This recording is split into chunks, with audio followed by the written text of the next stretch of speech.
14ই March 2025 বসন্ত উৎসব।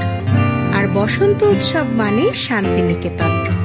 দিনটি ছিল শুক্রবার, তাই তার সাথে শনি রবি যোগ হয়ে 3 দিনের ছুটি কাটাতে পরিবার নিয়ে চললাম শান্তিনিকেতনের উদ্দেশ্যে।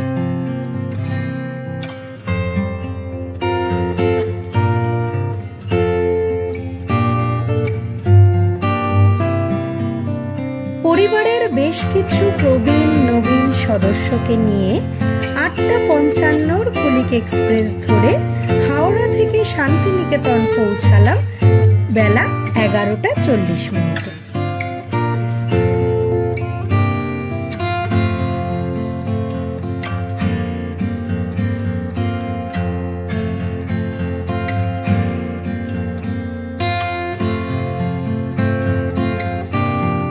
বোলপুর স্টেশনে নেমে টোটো নিয়ে রওনা হলাম আমাদের রিসোর্টের পথে।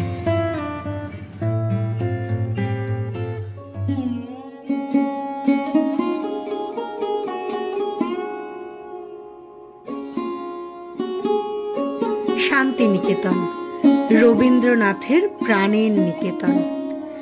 বোলপুরের এই আলো ছায়াময় পরিবেশে আমরা বসন্ত উৎসবের স্বাদ উপভোগ করব।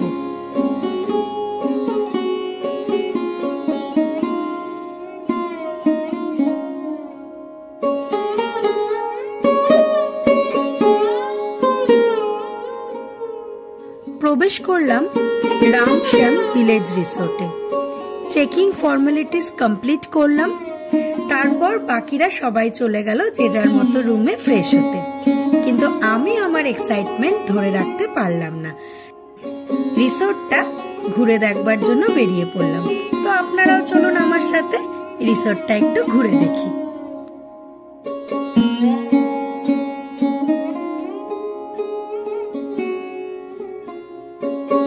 এই রিসোর্টে আমরা 2 দিন থাকবো।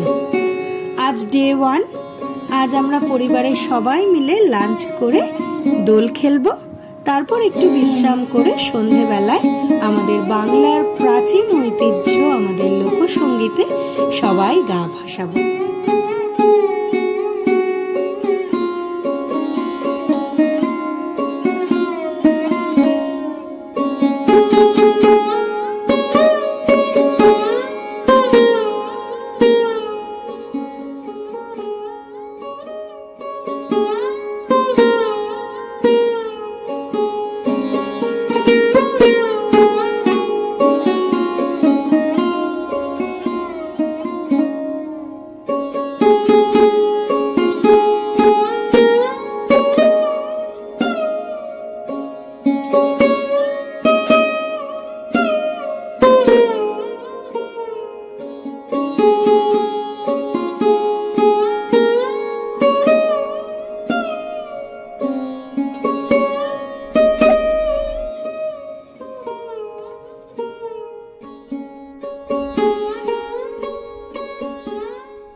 রামশ্যাম ভিলেজ রিসোর্ট স্থানীয় গ্রামের মনোমুগ্ধকর সৌন্দর্য এবং আধুনিক জীবনযাত্রার আরাম আয়েশকে একত্রিত করে।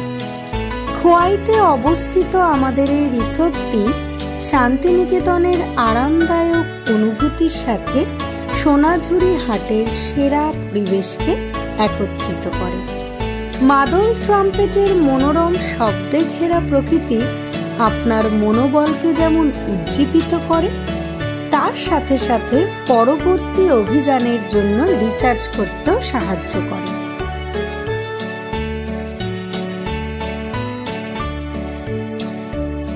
এই রিসোর্টটির বেশ কিছু বৈশিষ্ট্য রয়েছে, যেমন এটি সোনাঝুরির একদম কাছে অবস্থিত। এখানে গ্রাম্য পরিবেশে থাকবার জন্য কুড়ে ঘরের আদলে রয়েছে বিভিন্ন মাড হাউস, পুল সাইড রুম, টেন্ট ইত্যাদি। এছাড়াও বাচ্চাদের খেলার জন্য রয়েছে মাঠ, সুইমিং পুল এবং পুকুর। তাছাড়া ফ্রি পার্কিং, ওয়াইফাই এর সুবিধা রয়েছে এবং ভেজ নন ভেজ সব রকম খাবারের জন্যই রয়েছে একটি রেস্টুরেন্ট।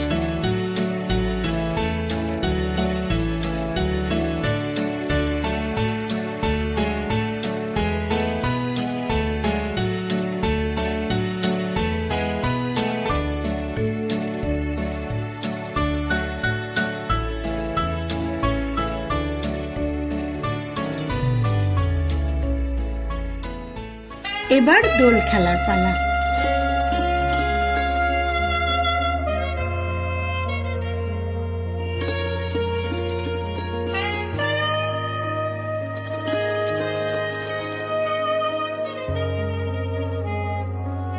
কে যেন চমকে দেয় এসে ছিঁড়ে আখি তোল, দেখি চেয়ে আখি মেলে স্থলে জলে বনতলে লাগলো যে দোল।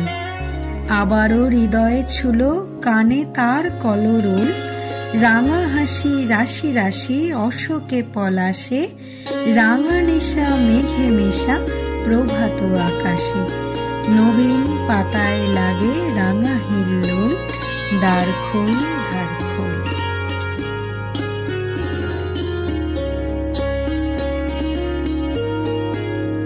বসন্ত উৎসব পালিত হয় বসন্ত ঋতুকে স্বাগত জানাতে এবং শীতকে বিদায় জানাতে।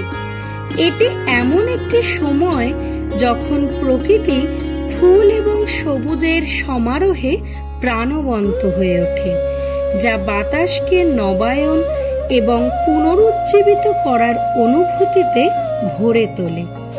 এই উৎসবের গভীর সাংস্কৃতিক ও ধর্মীয় গুরুত্ব রয়েছে, যা মন্দের উপর ভালোর বিজয় এবং প্রেম ও সম্প্রীতির বিজয়ের প্রতীক।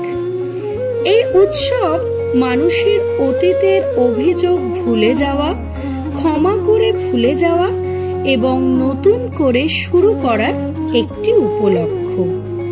এটি ঐক্যের চেতনাকে উৎসাহিত করে, মানুষকে তাদের ভাগ করা ঐতিহ্য উদযাপন করতে এবং বসন্তের আগমনের সাথে আসা আনন্দকে আলিঙ্গন করতে একত্রিত করে।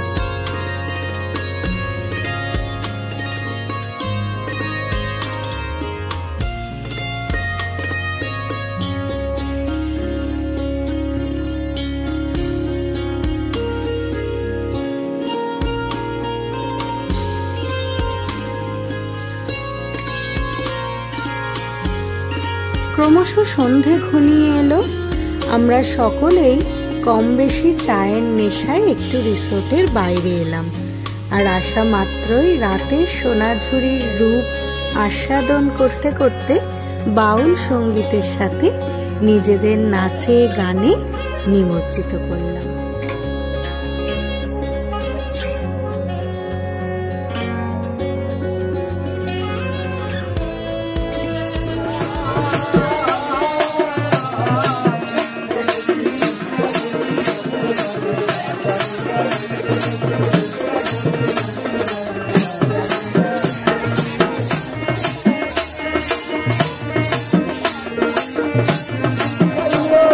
चले न जाइयो भाई की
ডে 2 আমরা ব্রেকফাস্ট সেরে সবাই মিলে ঝাঁপিয়ে পড়লাম সুইমিং পুলে।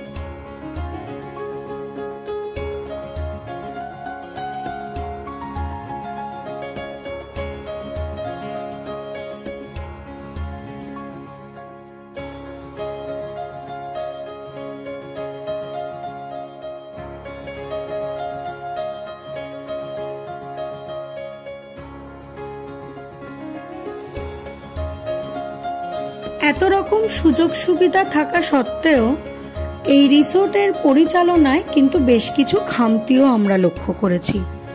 যেমন এটি একটি প্রাইভেট রিসোর্ট, রুম ট্যারিফ ভীষণভাবে ফ্ল্যাকচুয়েট করে, যেটা অন্য সময় 2100 থেকে 3200, সিজনে সেটা গিয়ে দাঁড়ায় 7 থেকে 10,000 টাকা। কিন্তু সেই তুলনায় কোন রকম কিট, ইলেকট্রিক কেটল কিছুই প্রোভাইড করা হয় না মাড হাউসে। এছাড়া কোনো সেফ ড্রিঙ্কিং ওয়াটার নেই, মানে আরো অ্যাকোয়াগার্ড কোনো কিছুরই কোনো ব্যবস্থা নেই। একজন অ্যাডাল্ট পার্সনের জন্য এই রিসোর্টে সারাদিনে মাত্র 1/2 লিটার করে জল কমপ্লিমেন্টারি থাকে। এবং এখানকার স্টাফেদের ব্যবহার একেবারেই প্রেজেন্টেবল নয়, তারা ভিজিটার্সদের সাথে অত্যন্ত খারাপ ব্যবহার করে। তো আমি আশা করছি একজন ভিজিটার্স হিসাবে এই এত সুন্দর রিসোর্টটার পরিচালনার দিকে যেন একটু নজর দেওয়া হয়।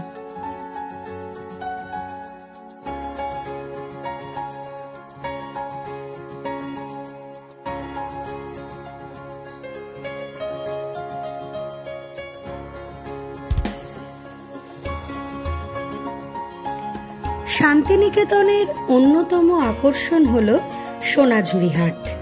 চারিদিকে সোনাঝুরি ইউক্যালিপটাস গাছে ভরা। শান্তিনিকেতনের ভ্রমণ অসম্পূর্ণই থেকে যাবে যদি সোনাঝুরি হাটে একবার না আসা হয়। এখানে ঘর সাজাবার বিভিন্ন জিনিস থেকে শুরু করে ছেলে ও মেয়েদের নানান ধরনের ট্র্যাডিশনাল ও আধুনিক পোশাক পরিচ্ছদে রয়েছে বিপুল সম্ভার।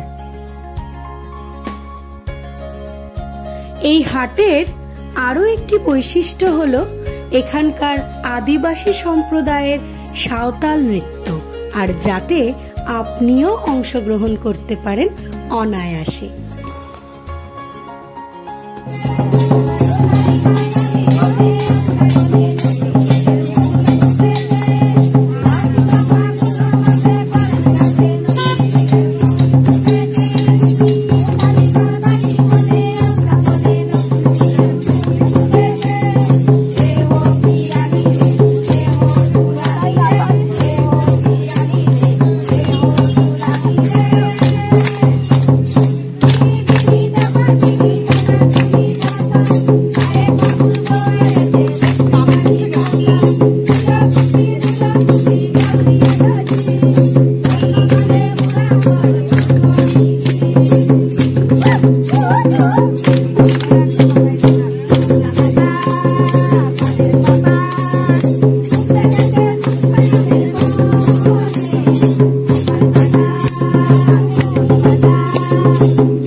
এবার ফেরার পালা।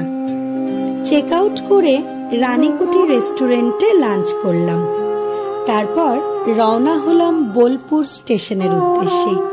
সেখান থেকেই 1:15 শান্তিনিকেতন এক্সপ্রেস ধরে আমরা বাড়ি ফিরব।